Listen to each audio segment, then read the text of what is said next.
함께 나눌 말씀은 느헤미야서 2장 1절로 10절까지의 말씀입니다. 느헤미야서 2장 1절로 10절까지의 말씀, 구약성경 727페이지에 있습니다. 우리 찾으셔서 한 절씩 교독하도록 하겠습니다. 2장 1절 말씀 봉독합니다.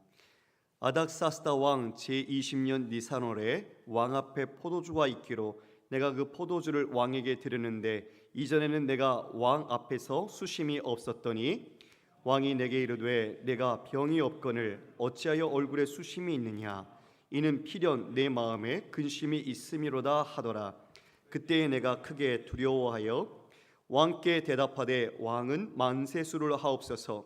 내 조상들의 묘실이 있는 성읍이 이제까지 황폐하고 성문이 불탔사오니 내가 어찌 얼굴에 수심이 없사오리까 하니 왕이 내게 이르시되 그러면 내가 무엇을 원하느냐 하시기로 내가 곧 하늘의 하나님께 묵도하고 왕에게 아뢰되 왕이 만일 좋게 여기시고 종이 왕의 목전에서 은혜를 얻었사오면 나를 유다 땅 나의 조상들의 묘실이 있는 성읍에 보내어 그 성을 건축하게 하옵소서 하였는데 그때에 왕후도 왕 곁에 앉아 있었더라.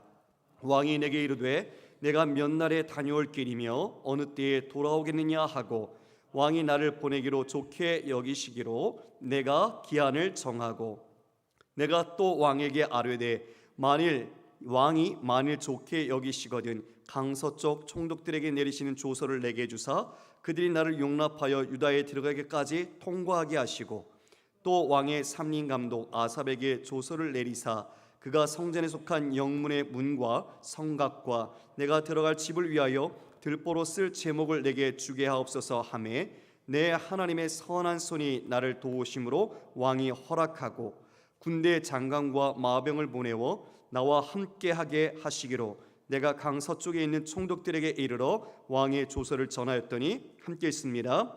호론 사람 산발락과 종이었던 암몬 사람 도비아가 이스라엘 자손을 흥왕하게 하려는 사람이 왔다함을 듣고 심히 근심하더라. 아멘. 하나님의 선한 손이라는 제목으로 여러분과 말씀을 나누도록 하겠습니다. 저희가 이제 오늘 느헤미야서 두 번째 시간인데요. 여러분 느헤미야는 바벨론, 지금은 이제 페르시아죠. 자신이 그 페르시아에서 술관원으로 섬기고 있는 사람입니다. 예루살렘에서 태어난 사람이 아니었고 실향민과 같은 그런 민족의 백성이었던 거죠. 그런데 그에게 하난이라는 동생이 먼저 예루살렘으로 돌아갔다가 그곳에 소식을 갖고 다시 자신을 찾아온 겁니다. 그때 어떤 소식을 전합니까?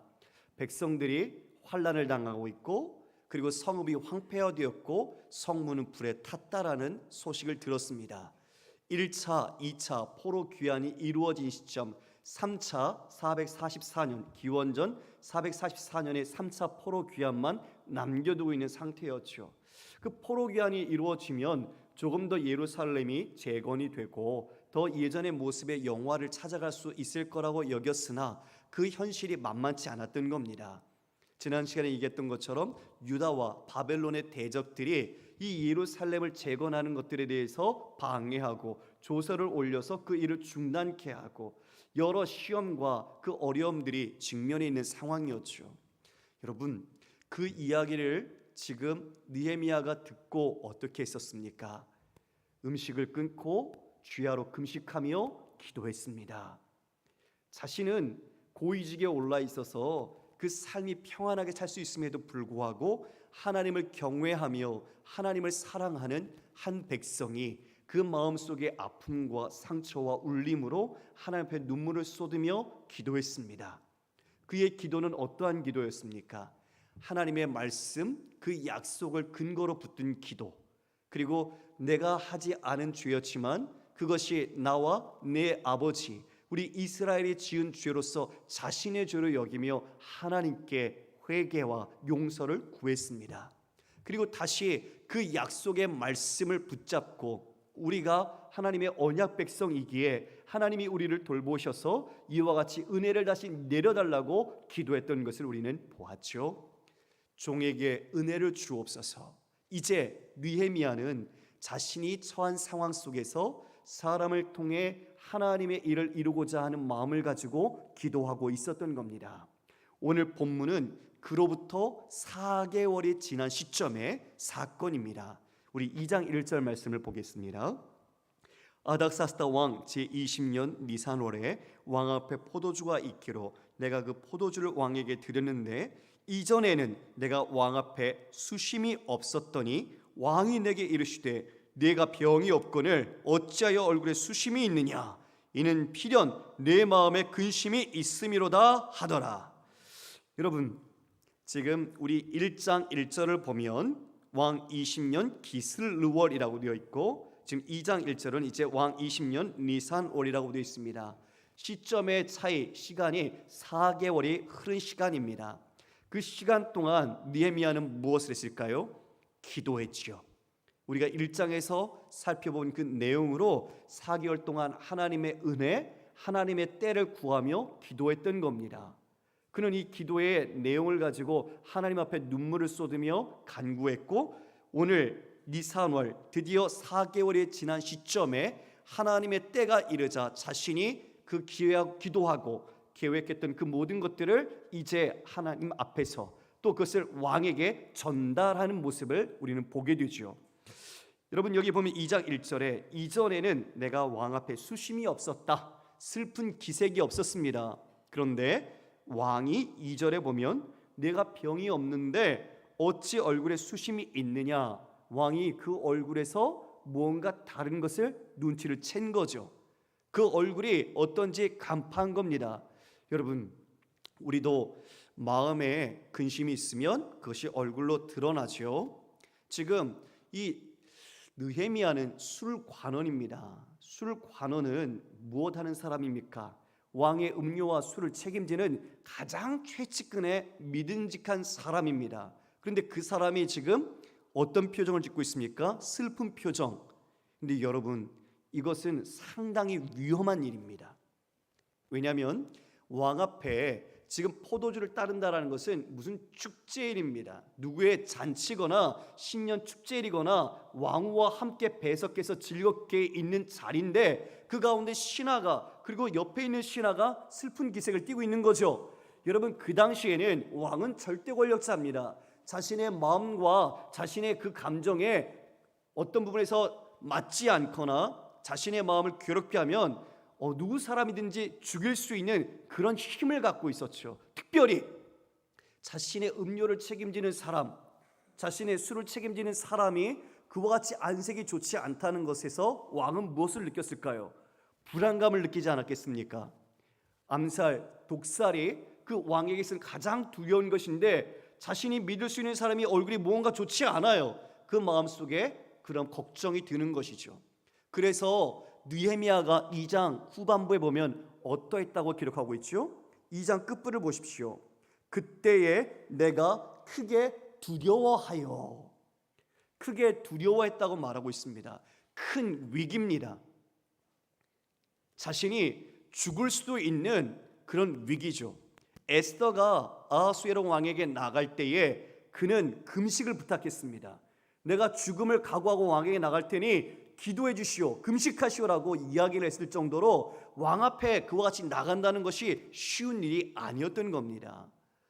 지금 이 상황에서 이제 그는 4개월 동안 기도했지만 그 왕 앞에서 두려움을 갖고 있습니다. 그러나 그 두려움이 이제 자신의 두려움으로 끝나는 게 아니라 다시 하나님을 의지함으로 하나님께서 원하시는 뜻, 자신을 통해 이루시고자 하는 마음을 왕에게 이야기하는 것이죠. 3절을 보면 왕께 대답하되 왕은 만세수를 하옵소서, 내 조상들의 묘실이 있는 성읍이 이제까지 황폐하고 성문이 불탔사오니 내가 어찌 얼굴에 수심이 없사오리까. 자신의 마음속에 근심이 있었던 이유를 느헤미야가 이야기합니다. 여러분 느헤미야가 첫 번째 꺼낸 이야기가 뭐죠? 내 조상들의 묘실이 있는 성읍. 자, 저를 보시겠습니까? 이게 느헤미야가 참 지혜로워요. 왜냐하면 이 페르시아는 그 백성들이 가장 중시했던 것들 중에 하나가 자기 조상의 묘실이었습니다.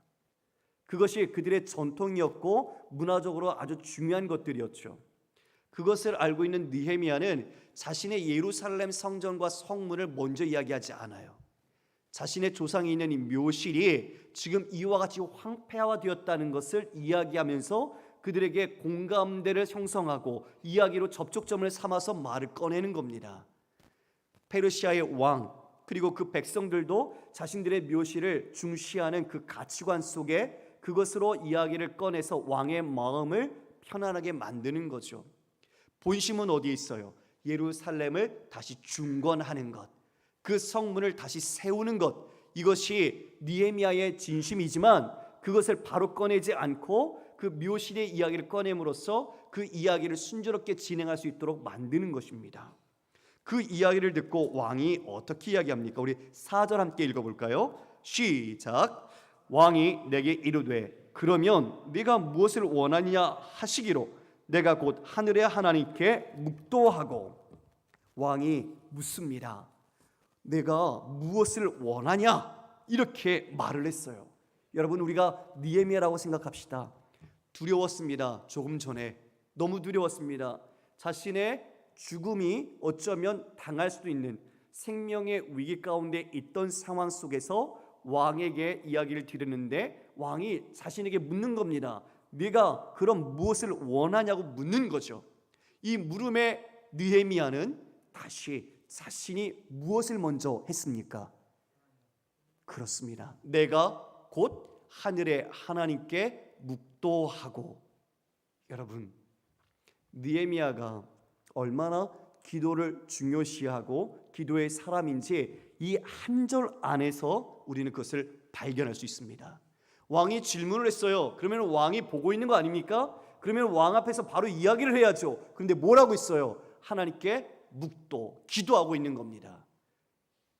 이것은 자신이 하나님을 인정하고 하나님을 온전히 주인으로 삼는다는 모든 상징의 표현이죠. 살아있는 왕, 자신이 섬기는 왕이지만 진짜 하나님 왕께 내 자신의 모든 것을 맡기는 기도를 그 짧은 시간 안에 한 겁니다. 그 짧은 결정적 순간에 하나님께 기도하며 자신의 모든 것들을 맡깁니다. 그리고 특별히 이 예루살렘 중건을 막았던 게 누구였다고요? 바로 이 아닥사스다 왕이었어요. 그러니까 더 신중할 수밖에 없겠죠. 더 긴장할 수밖에 없겠죠. 그래서 이 짧은 순간 그는 기도하지만 여러분, 그 순간에 기도한다는 것이 여러분 쉬웠겠습니까? 여러분은 어떻습니까? 중요한 아주 자신에게 있어서 상사나 귀한 사람들이 질문을 던졌는데 내가 그 순간에 기도를 한다는 것이 어쩌면 결례가 될 수도 있고 그 사람에게 있어서는 어떤 다른 모습으로 비춰질 수도 있겠죠. 그런데 지금 느헤미야가 기도했습니다. 이것은 그가 이처럼 기도하는 사람이라는 그 습관이 그 안에서 드러난 거죠. 느헤미야서를 보면 느헤미야가 어떤 행동을 하다가 아니면 누군가 이야기를 나누다가 그것을 중단하고 바로 기도하는 것들이 9번이나 나와요.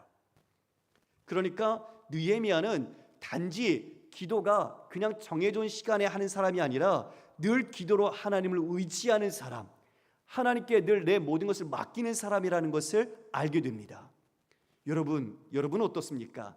여러분이 중요한 일 앞두고 누군가 계약이나 아니면 중요한 내 새로운 것들을 할 때에 그 순간 기도하고 그리고 말을 하고 그 일을 진행하십니까? 아니면 일이 잘 진행된다고 내가 먼저 행동하고 내 뜻대로 먼저 그 길을 가십니까? 여기에서 차이가 나는 겁니다. 왕의 그 물음 앞에 내 자신이 내가 원하는 것을 쏟아내는 게 아니라 하나님께 은혜를 구하고 하나님의 뜻을 전하기를 원하는 거죠. 이것이 작지만 진짜 우리의 삶에 누구를 주인으로 섬기는지 드러내는 표지가 되는 것입니다. 느헤미야가 하늘의 하나님께 기도합니다. 그리고 하나님의 은혜를 구합니다. 그는 이처럼 하나님과 친밀한 교제 속에서 하나님을 늘 인정하는 삶을 살았던 바로 그런 사람이었던 것이죠. 이에 왕에게 이야기합니다. 5절입니다. 왕에게 아뢰되 왕이 만일 좋게 여기시고 종이 왕의 목전에서 은혜를 얻었사오면 나를 유다 땅 나의 조상들의 묘실이 있는 성읍에 보내어 그 성을 건축하게 하옵소서 하였는데, 왕에게 첫 번째 이야기한 게 무엇이죠? 왕이여, 만약 정말 좋으시고 나를 좋게 보신다면 나를 내 조상들의 묘실이 있는 유다 땅으로 보내달라는 겁니다. 여기서도 묘실 이야기를 꺼내죠. 예루살렘을 건축하기 위해서 가겠다는 그 마음의 본심을 말하지 않고 조상의 묘실을 위해서 내가 그곳을 갈 수 있도록 허락해달라고 말합니다. 지혜로운 것입니다.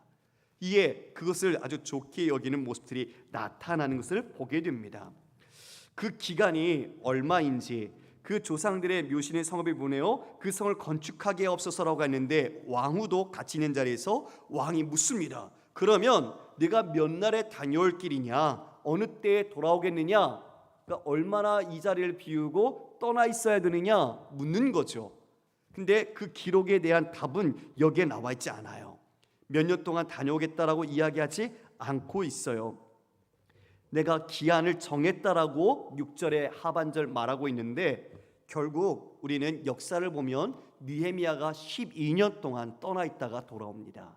12년간 예루살렘에 머물렀어요. 긴 시간이죠. 이런 은혜를 입을 수 있을까요? 여러분, 회사에서, 직장에서 왕에게 엄마, 우리가 어떻게 아무리 좋은 일이 있더라도 그 묘실로 인하여 예루살렘을 재건하는 그 마음을 가지고 갔을 때 12년 동안 이와 같이 예루살렘에 머무를 수 있었다는 것, 기적 아닙니까? 예, 회사에서도 아프면 병가나 이런 것들이 길지 않아요. 그런데 이렇게 이 가장 측근에 있는 술 맡은 관원장이 예루살렘에 12년 동안 있을 수 있다는 것, 실로 하나님의 섭리인 것이죠. 할렐루야. 하나님이 도우시면 여러분, 하나님의 그 모든 것 주님께서 여러분을 통해 역사하심을 믿으시길 바랍니다. 그러므로 우리의 중심이 어디에 있느냐가 제일 중요해요. 왕의 측근에 있다면 왕의 말을 가장 잘 들을 수 있지요. 그런데 왕의 말이 아니라 왕을 섬기지만, 왕에게 충성되지만, 느헤미야는 하나님께, 그리고 예루살렘을 향한 하나님의 마음을 갖고 있었고 그곳에 나의 쓰임이 필요하다는 것을 알고 있었기에 4개월 동안 기도했던 겁니다. 그 기도가 이제 이 왕가의 이야기를 통해서 하나님의 역사와 일하심이 드러나고 있는 것이죠. 여러분, 기도할 때 우리가 기도하고 그 일을 시작하지만 두려울 때가 있어요. 크게 두려웠다고 말하는 것처럼 위기가 있다는 거죠. 그런데 믿음의 사람은 그 두려움을 넘는 믿음을 우리는 붙잡아야 합니다. 하나님이 계시니까요. 하나님을 의지하고 우리가 그와 같이 담대히 이야기를 할 때 하나님께서 이 왕에게 지금 역사하시는 것을 우리는 보지 않습니까? 그것을 먼저는 중단시켰습니다. 왜요? 그 유다와 바벨론의 대적들이 그와 같이 성을 재건하게 되면 이제 이들은 조세도 안 바칠 거고 통행세도 안 바칠 거고 왕에 대하여 반역을 일삼을 거라고 상소를 올렸어요. 그 내용을 듣고 아닥사스다 왕이 그 공사를 중단시켰단 말이에요. 그런데 지금 그곳에 가서 다시 그것을 중건하겠다고 말하고 있는 거 아니에요? 그러면 예전에 있었던 기억과 자신의 판단이 있는데 그것을 뒤집는다는 것이 쉽겠습니까? 느헤미야가 기도로 하나님의 은혜와 역사를 구했고 때가 됐을 때 자신의 목숨을 걸고 직언한 겁니다. 이야기한 겁니다. 그 이전에는 슬픈 기색을 띠지 않았지만 때가 됐기에 이제 그 슬픈 기색을 띈 거예요. 왕이 이것을 눈치채고 네가 얼굴에 이전에는 수심이 없는데 병도 없는 네가 왜 슬픈 기색이 띠느냐 묻지 않습니까? 두려웠어요. 그러나 그 두려움을 넘는 하나님을 의지함으로, 그리고 그 왕의 질문 앞에 자신이 하나님께 기도함으로 자신이 지금까지 준비하고 기획했던 것들을 이야기하는 겁니다. 여러분, 여기서 한 가지 중요한 걸 보게 돼요. 우리가 기도합니다. 하나님 도와주세요. 하나님 이러한 일이 있으니까 하나님 은혜를 주세요. 우리가 기도하죠. 그런데 우리가 기도만 한다면 어떻게 그 기도에 따른 역사가 일어나겠습니까? 지금 느헤미야가 뭘 기도했죠? 기도할 때 자신이 이와 같이 쓰임받기를 원하면서 준비했던 거예요. 즉 우리는 기도할 때 하나님께 이 기도로 다 맡긴 것, 그러나 그거 이외에 믿음과 순종이 동전의 양면처럼 같이 가듯이 우리도 기도한 것을 따라서 우리가 준비하고 노력해야 합니다. 이것이 중요합니다. 여러분 생각해 보십시오. 하나님은 기도하는 사람을 통해서 일하기를 원하시는데 기도만 하고 있으면 어떻게 역사가 일어나요? 기도하고 기도한 대로 자기도 준비하고 움직여야죠. 그래야 하나님의 믿음의 역사가 드러나는 것 아니겠습니까? 할렐루야. 예. 학생이 시험을 앞두고 하나님 제가 열심히 공부를 해야 되는데 공부를 못했어요. 그런데 시험을 앞두고 있으니까 하나님 은혜를 주세요. 찍는 것마다 맞게 해주세요. 이렇게 기도하면 그 기도가 응답될까요? 기도한 만큼 어떻게 되죠? 열심히 공부해야 합니다. 최선을 다해서 공부해야 합니다. 그리고 기도해야죠. 하나님 제가 공부했지만 여전히 부족합니다. 그러나 하나님의 도우심으로 공부한 것 잊어버리지 않고 착실하게 실수하지 않고 시험 잘 볼 수 있게 해주세요. 이렇게 기도해야죠. 기도가 요행을 바라는 것이 아니잖아요. 우리가 이 느헤미야가 4개월간 기도만 한 것이 아니라 자신이 철저하게 이 예루살렘을 어떻게 다시 재건할 것인지, 필요한 것이 무엇인지, 어떻게 도움을 왕에게 요청해야 되는지 이 모든 것들을 이미 다 청사진을 그려 놓았던 겁니다. 우리가 기도할 때 그래야 합니다. 우리도 기도할 때 하나님의 은혜를 구하되 하나님께서 주신 적합한 바른 방법을 따라서 우리가 준비를 착실하게 해 나가야 하는 것이죠. 그때 하나님의 돕는 손길과 하나님의 은혜의 역사가 함께 이루어지는 것입니다. 여러분 기도하시는 내용들 있죠? 기도하시고 여러분 기도하실 때 주님 주신 지혜 가운데 준비해 나가십시오. 그럴 때 우리가 순종할 때 그 기도의 열매와 역사가 일어나는 줄 믿습니다. 이처럼 이제 느헤미야가 그 필요한 것들에 대해서 이야기를 합니다. 여러분 뭐라고 말합니까? 내게 주게 하옵소서 하매. 예, 이미 다 준비해 놨어요. 왕이 물으면 이런 것들을 좀 도와주세요. 이런 것들이 필요합니다. 이미 다 계획을 세워놓은 거예요. 그것을 들어주느냐 안 들어주느냐, 그것은 하나님의 역사가 필요한 거죠. 하나님이 그것을 좋게 보시면 하나님이 그것에 선하게 하나님이 그 왕을 통하여 일하실 것이고, 그러나 그것이 하나님의 뜻이 아니면 그것을 이루어주지 않으실 수도 있겠죠. 그러나 우리는 분명히 압니다. 뭐라고 그 다음 말합니까? 내 하나님의 선한 손이 나를 도우심으로 왕이 허락하고. 누구의 손이요? 내 하나님의 선한 손. 내라는 것이 참 친밀하게 느껴지지 않습니까, 여러분? 우리 하나님 그렇게 얘기하지만 내 하나님이라고, 정말 하나님이 나와 얼마나 가까이 계시는지 이 한 단어의 소유격 속에서 우리는 느낄 수가 있어요. 그냥 내가 죄 짓고 내가 하나님과 거리가 멀어지면 내 하나님 같지 않아요. 그냥 하나님이라고 부르겠지요. 그러나 하나님과 더 친밀하고 그 사랑이 내 마음속에 가득 사무치면 내 하나님처럼 정말 너무 사모하는 마음이 가득 차게 되는 겁니다. 내 하나님의 선한 손이 도왔다라고 말하고 있습니다. 예, 하나님이 도우셨습니다. 하나님을 의지하고 자신이 그와 같이 두려움 속에서 하나님의 뜻을 함께 나누고 그 계획했던 것들을 이야기했을 때 아닥사스다 왕이 이것을 좋게 보았던 것입니다. 성도 여러분, 우리는 이 하나님의 선한 손길이 우리와 함께하고 있다는 것을 믿으시길 바랍니다. 하나님의 선한 손, 하나님의 선한 손은 내가 원하는 선한 것이 아닙니다. 내가 뜻하는 방향이 아니라 하나님의 뜻, 그리고 하나님이 우리를 통해 이루시고자 하는 하나님의 섭리를 하나님의 선한 손이라고 표현하는 것이죠. 우리 일이 잘 풀린다, 정말 사업이나 경영이나 공부나 우리의 삶의 살림이나 이 모든 것이 내 뜻대로 잘 된다, 우리가 그럴 때 하나님의 인도하심을 받아서 그럴 때도 있을 거예요. 예, 하나님이 도우셔서 그러한 길을 갈 수도 있죠. 그런데 또 다른 경우도 있어요. 왜냐하면 잘 봐야 돼요. 내 뜻대로 일이 풀려간다고 할 때 우리는 그 일을 멈춰쓰고 내 마음과 내 중심이 하나님께 바른지 다시 돌아봐야 합니다. 하나님이 그냥 버려두실 수 있기 때문에 그래요. 네 뜻대로 해봐라, 네 마음대로 해봐라, 나 떠나서 네가 원하는 대로 한다면 네 뜻대로 해봐라. 우리 왜 자녀들에게도 그러잖아요. 자녀가 말을 안 들어요. 속상하게 해요. 말을 길을 못 알아듣는 것처럼 우리가 이야기를 해줘도 그 좋은 걸 안 들어요. 그럼 우리가 뭐라고 그러죠? 네 맘대로 해. 그죠? 그 네 맘대로 하라는 게 야, 너 진짜 잘하니까 네 맘대로 열심히 해봐, 그런 뜻 아니잖아요. 바로 그런 것처럼 우리가 내가 원하는 길로 고집하며 내가 원하는 길을 쭉 갈 때 형통한 것처럼 보일 때 우리는 그 자리에 멈춰 서야 합니다. 그리고 하나님의 말씀에 비추어 봐야 해요. 하나님의 뜻이 지금 내가 가고 있는 길과 맞는지 아니면 다른 길을 내 마음과 고집대로 가고 있는지 우리는 거기서 점검해 봐야 합니다.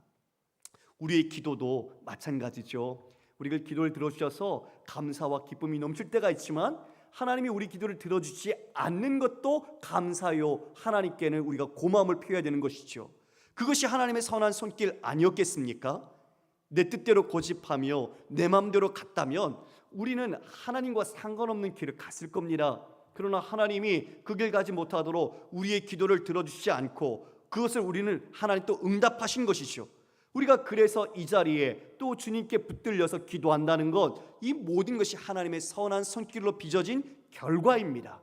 그러니 여러분들은 한 분 한 분은 보이지 않지만 하나님의 놀라운 선한 손길이 여러분의 삶과 여러분의 가정과 여러분의 모든 곳에서 여러분을 붙잡고 있다는 믿음을 반드시 가져야 할 것입니다. 느헤미야의 기도 속에서 우리는 그것을 오늘 교훈받습니다. 우리는 자꾸 내 힘으로 하자, 내 능력으로 하자, 그리고 좀 쉽게 빠르게 가자. 그래서 우리는 하나님께 결제받는 것을 패스하고 내 마음대로 전결, 그리고 그냥 바로 일을 진행해요. 그럼 그건 내일 되는 거죠. 하나님 앞에 왕이 지금 물었는데도 하나님께 지금 결제를 받잖아요. 바로 우리 그런 신자가 되어야 되지 않겠습니까? 어떤 위협적인 순간이라도 하나님의 사인이 떨어지고 하나님의 마음과 하나님께 기도해서 우리가 그 마음속에서 일을 할 수 있도록 우리는 늘 매사 신중해야 할 것입니다. 느헤미야가 그러한 지혜와 또 용기와 또 철저하게 준비하는 그런 겸손의 그런 믿음의 사람이었던 것을 보게 돼요. 참 느헤미야처럼 우리는 성경에서 누구를 닮자, 누구를 크게 위인 사람처럼 우리는 얘기하지 않습니다. 우리는 오직 예수 그리스도만 우리가 그와 같이 따르고 믿고 그분을 닮아가기를 원하죠. 근데 느헤미야는 기도하는 이 모습 속에서 우리도 그 마음과 그 태도를 우리도 새겨야 할 것으로 생각됩니다. 우리 9절 말씀을 보겠습니다.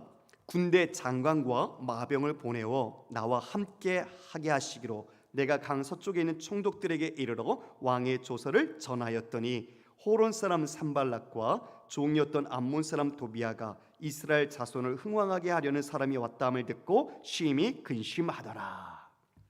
왕이 조서를 주었습니다. 그래서 그 유다 땅에 간 거예요. 예루살렘에 갔습니다.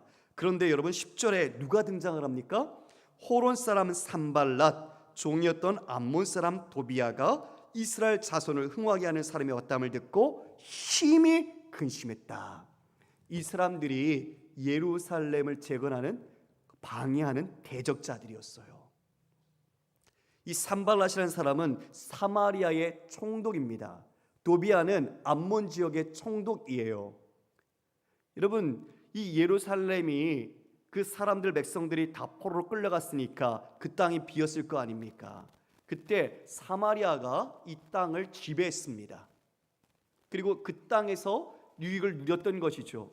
그런데 이 포로된 사람들이 오면서 자신들이 그것을 다시 세우고 사람들이 점점 많이 모이는 거예요. 그러면 이것을 사마리아가 좋아했겠습니까? 싫어하겠죠. 그래서 그것에 대해서 지금 심히 근심했다고 말하고 있는 겁니다. 이번엔 누가 왔는데요? 왕의 술관을 맡은 사람이 온 거예요. 더 지위가 높은 능력 있는 사람이 온 거죠. 그러니까 그 전에 왔던 스룹바벨이나 에스라와 같은 사람이 아니라 이제는 정치적인 영향력과 고위직에 있는 사람이 왔으니 더욱 그들도 긴장하고 두려워한 것이 드러나는 겁니다. 하나님의 일, 우리가 하나님께서 맡겨주신 일을 할 때에 그 일이 일사천리로 형통하게 진행되는 게 아니라는 것을 여기서 보게 됩니다. 하나님의 일, 선한 일을 할 때 그것을 대적하는 자들이 있다는 거죠. 지금 산발락과 도비아처럼 우리가 좋은 일을 하려고 해도 거기에 반대하는 다른 세력들이 있다는 것을 우리는 기억해야 합니다. 그래서 이런 부분에 있어서는 어떻게 해야 됩니까? 우리가 흔들릴 수는 없지요. 믿음으로 더 굳건히 서야 합니다. 느헤미야는 기도로 그리고 하나님을 경외함으로 이것을 돌파해 나갑니다. 우리가 우리 힘으로 할 수 없는 것을 알기 때문에 하나님이 시작하신 선하신 손길이 끝까지 그 손길로 이루어지도록 기도의 줄을 끊지 않고 하나님을 의지하며 나갈 때 이 놀라운 역사를 이루어낼 수 있는 것이죠. 우리의 삶도 마찬가지 경영의 원리를 갖고 있지 않을까요? 내가 경영하면 실패합니다. 내가 경영하면 잘 되는 것도 실패하는 겁니다. 그러나 하나님이 경영하시면 잘 안 되는 것 같아도 그게 승리하는 겁니다. 할렐루야. 이것이 믿음의 다른 시각, 이 세상이 바라보고 있는 관점과 완전 다른 믿음의 길이죠. 주님이 함께 하시면 그것은 우리의 성공입니다. 그것이 승리인 줄 믿습니다. 지금 이 대적들이 있지만 느헤미야는 거기에 굴하지 않습니다. 믿음으로 뚝심 있게 이 일들을 이루어 나가는 것을 보게 됩니다. 왕의 호의로 페르시아의 군대 호의를 받고 예루살렘으로 귀환한 그 느헤미야. 그러나 이 다른 지방관들이 이와 같이 자신에게 어려움을 주지만 결코 그는 포기하지 않았습니다. 여러분, 이 지금 모압과 암몬, 여기에 지금 나오는 이런 사람들, 지금 여기에 나오는 이 암몬 사람 도비야, 호론 사람 산발랏, 이 호론 사람도 암몬 사람이거든요. 이처럼 이들은 어떤 사람들입니까? 이들이 롯의 자녀들, 즉 롯이 자신의 두 딸과 근친상간에서 만들어진 족속이 모압과 암몬입니다. 이 두 사람이 바로 그들의 후손인 거죠. 성경에는 그와 같은 모압과 암몬 족속은 이스라엘 여호와의 총회에 들어올 수 없다고 되어 있는데 그의 후손들이 예루살렘에 대한 재건을 반대하고 그것을 막고 있는 겁니다. 우리도 하나님의 일을 할 때 영적인 시험과 유혹이 있습니다. 그러나 우리도 이 모든 것들이 하나님께 있다는 것을 믿고 사람이 우리를 괴롭게 하고 우리의 마음을 병들게 하고 우리의 마음을 근심하게 할 수 있지만 우리가 그 모든 순간 하나님을 의지하고 기도한다면 그 믿음의 용기 또 하나님 주시는 지혜로 그것을 넉넉히 이겨나갈 수 있는 것이죠. 말씀을 정리합니다. 성도 여러분, 느헤미야는 왕의 질문을 받고 그 짧은 순간에도 기도했습니다. 우리가 이와 같은 기도의 습관을 우리에게 들였으면 좋겠습니다. 무엇을 하기 전에 중요한 일이든 그리고 사소한 일이든 그 어떤 일이든 우리가 우리의 손과 발이 먼저 행동하기 전에 하나님께 잠깐 묻고 하나님의 뜻을 따라 결정할 수 있도록 그리고 하나님의 제가가 있도록 우리가 함께 기도해야 할 것입니다. 단지 기도만 하는 것이 아니라 또한 주님께 지혜를 구하며 신중하게 계획을 세우고 준비해 나가야 합니다. 하나님의 때를 기다렸다가 그 때가 왔을 때 두려움 없이 당당하게 그 일들을 진행해 나가야 할 줄 믿습니다. 하나님은 반드시 여러분을 선하신 손길로 인도하십니다. 하나님은 여러분을 통해 그 놀라운 일들을 이루어 가시기를 원하십니다. 그러므로 우리가 겸손하게 주님을 의지함으로 우리의 일상에 맡겨진 일들을 하나님 앞에서 행할 때 하나님의 돕는 선하신 손길이 여러분 가운데서 더 풍성해질 것입니다. 예전에 드렸던 말씀 기억나시는지 모르겠습니다. 크로노스의 시간 속에서 하나님은 카이로스를 준비하신다. 우리 일상에 하찮아 보이지만 그 일상의 물리적인 시간 속에 우리가 주님과 친밀하고 기도하며 주님과 연합되어 살아가는 그 삶 속에 준비하는 그 삶 속에서 하나님은 은혜의 때 카이로스의 시간을 준비하신다는 겁니다. 4개월의 시간이 느헤미야에게는 그런 시간이 아니었을까요? 여러분이 기도하는 내용들이 있을 겁니다. 간절히 소망하는 바가 있을 겁니다. 우리가 그것을 놓치지 않고 우리가 기도함으로써 하나님의 때가 왔을 때에 준비하신 그 모든 것들을 담대하게 믿음으로 행한다면 하나님의 선하신 뜻이 여러분과 함께 은혜의 길로 인도할 줄 믿습니다. 우리 함께 찬송할까요?